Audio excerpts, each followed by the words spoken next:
e deixa seu like no vídeo. Não tem como você não gostar desse papo com o incrível Cortella. Muito obrigado, Cortella. Eu gosto demais de você. Que bom, fico feliz. Muito, muito, muito. Não sei por quê. Um dos melhores afagos é aquele que vem de modo exagerado. Exagerado? É, claro, é quando você diz gosto muito. Muito. Se você diz eu gosto de você, e é claro, me senti acolhido. O gosto de você. Gosto muito. O gosto de você, ele é quase, eu te recebi em casa, então eu já tenho que gostar de você. É lógico. Mas gostar muito é algo que sai realmente do coração. Sim, em filosofia a gente chama de hiperbólico. Ok, hiperbólico. O exagero. O exagero. A comédia é hiperbólica. E precisa sê-lo. É. Não é casual que na história o nariz do palhaço fosse grande, o sapato fosse imenso, o som do tapa fosse mais do que exagerado. Exato. Né? Então, se você não tem o hiperbólico, não há o ridículo. O que faz o Cortella rir? Há muita coisa, especialmente o inesperado. Primeiro que eu sou capaz de rir de mim mesmo, que é um sinal de que não só eu me dou bem com a questão do humor, como, além de tudo, eu gosto dessa possibilidade. Né? A segunda coisa é que tem coisas que... Aquilo que é tolo, aquilo que é o nonsense, uma coisa que vai desde um Monty Python, né? Até uma coisa do Grande Otelo.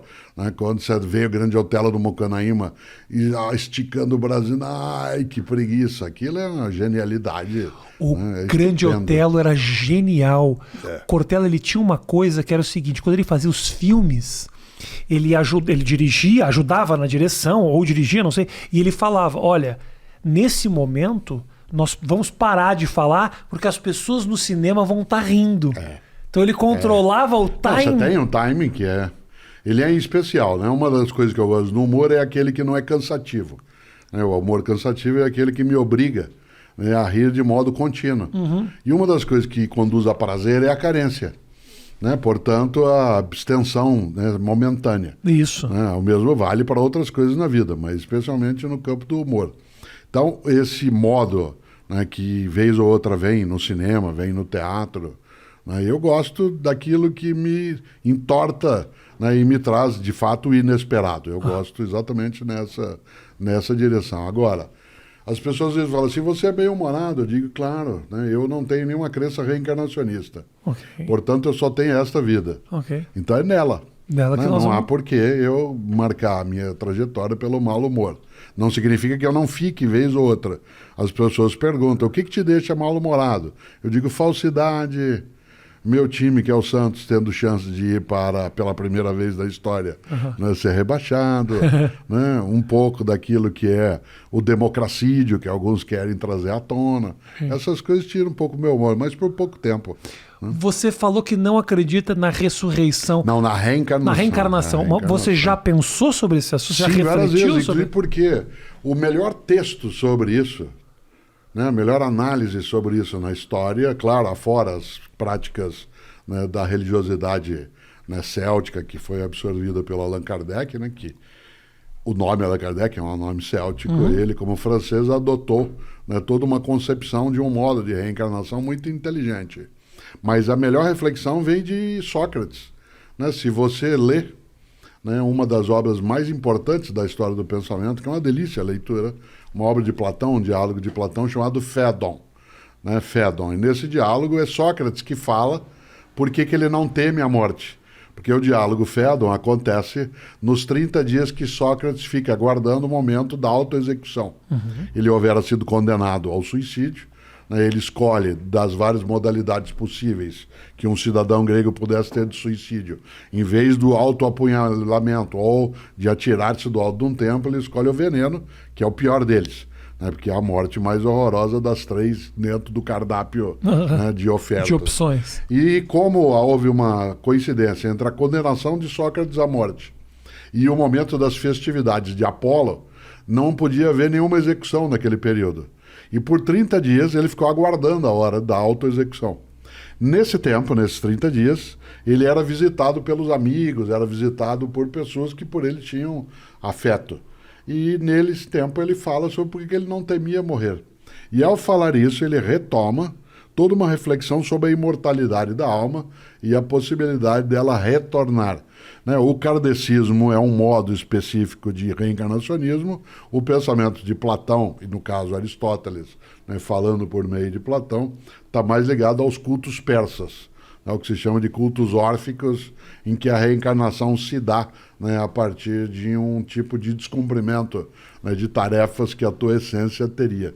Toda essa volta é para lembrar que na filosofia o tema foi tratado já há 2.500 anos. Depois, claro, a percepção da reencarnação, ela vem de outros modos, né? Eu não tenho essa crença reencarnacionista. Você tem medo da morte, Cortella? Eu tenho medo, mas não tenho pânico. Né? Há uma diferença entre medo e pânico, né? O medo é quando você fica em estado de atenção.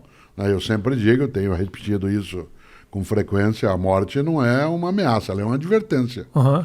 Ela diz, você mortal sendo, cuide-se para não desperdiçar aquilo que você tem, porque cessa. Sim, sim. E nesse sentido, o medo, sim, o medo é algo que é absolutamente importante, que se tenha de qualquer coisa. Eu tenho medo de cair, eu tenho medo, né, de perder a saúde. Medo de cair mesmo? Claro, eu operei o joelho direito, coloquei prótese, e portanto eu preciso, entre a última vez que conversamos e agora, eu estava um dia na Praia do Forte, Salvador, após uma palestra, estava com Cláudia, com quem eu sou casado, e ao final da palestra, para desestressar, a gente, como fazia vez ou outra, foi correr. Uhum. E eu fui correr na areia e não notei que tinha um banco de areia.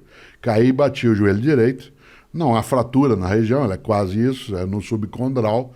Fiquei quase um ano de cadeira de rodas, trabalhando, viajando, fazendo o que tem que fazer. E hoje eu tenho que me cuidar, né? Isso significa que o medo é um estado de proteção. Uma pessoa que diz que não tem medo, né, ela está absolutamente desprotegida. Como eu digo sempre, o grande pecado de Aquiles foi achar que não tinha o calcanhar dele, né? E, portanto, ele pereceu exatamente nesse polo. Por isso a morte, ela não me assusta, não. O joelho, mas o joelho tá... Sim, esse sim, né? Eu recuperado agora? Sim. Fiquei um tempo de muleta, depois um tempo de bengala. O fato de eu ser da área de filosofia e ser um senhor de barba branca, a bengala deu um ar mais provecto, mais circunspecto. Sim, dá uma credibilidade. Ofereceu, né, algumas vantagens, mas depois dela deixei, agora já faz... O período pandêmico, ele favoreceu muito minha recuperação, porque como eu parei de viajar quase todos os dias de avião, parei de estar em deslocamento contínuo, isso favoreceu. Agora, não é comparável, né, o medo de cair com o medo de se afogar, com o medo, né, de não ter êxito, com o medo, né, de não ser correto, mas tudo isso sim. Por isso, quando você diz, tem medo da morte, eu digo, claro, né, seria estranho. Aí eu teria que ser alienado se eu não tivesse esse tipo de medo. Mas pânico não tenho, né, porque o pânico é aquilo que te coloca em estado de imobilidade. Né? Nesse sentido, sim, o medo está aí, eu não gostaria. Eu prefiro a clássica ideia do Woody Allen, eu não tenho medo de morrer, eu só não quero estar lá quando isso acontecer. Eu tenho medo, eu fico... A fantasia que mais me apavora não é a minha morte, é, por exemplo, meu filho. Então, mas isso é típico da paternidade. Você fica de noite pensando, ele vai atravessar a rua, você fica numa piração. Até eu ser pai, eu fui pai a primeira vez com 22 para 23 anos. Depois a segunda com 24 para 25 e a terceira com 31. Até o primeiro momento de paternidade, eu tinha um pouco de temor da minha morte individual, exclusiva. No momento em que eu tenho sobre outra pessoa a tarefa do cuidado, a responsabilidade. E essa tarefa do cuidado, ela é movida a um afeto imenso, porque é entendido como não outro de mim, mas uma forma desdobrada de uma possibilidade minha. Uma continuação. Evidentemente que eu não conheço ninguém em sã consciência que após ter sido mãe ou pai, ou ter de cuidar de alguém, mesmo que não seja de geração biológica, não tenha entrado em estado de tensão, né, com essa situação. A frase, eu prefiro morrer no teu lugar, eu dou a minha vida, ela não é uma frase vazia.